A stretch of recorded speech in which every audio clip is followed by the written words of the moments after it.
আজকে অভ্যাস করব তিতলি আসন বা বাটারফ্লাই পোজ। প্রথমে দণ্ডাসনে বসতে হবে, দু পা সামনের দিকে সোজা রাখতে হবে।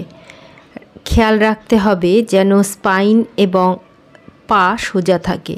প্রথমে ডান পা, তারপরে বাঁ পা, দু পায়ের পাতা, আঙ্গুল এবং হিলস টাচ করে জোড়া করা দু পাকে মূলাধার মাংসপেশির কাছে যতটা সম্ভব পা টেনে এনে দু হাতের আঙ্গুল ইন্টারলক করে দু হাতের তালুর সাহায্যে ভালো করে জোড়া পায়ের পাতা লক করতে হবে। আঙ্গুল নিচে, থাম্ব ওপরে থাকবে।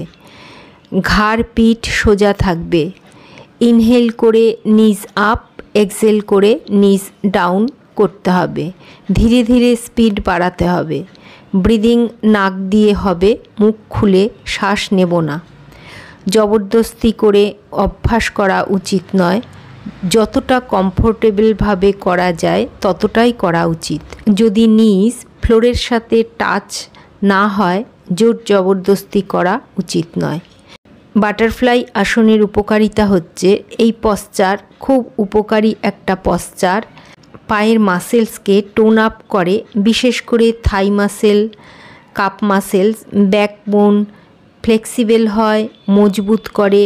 প্রেগনেন্ট মহিলাদের জন্য এই পশ্চার খুবই লাভদায়ক।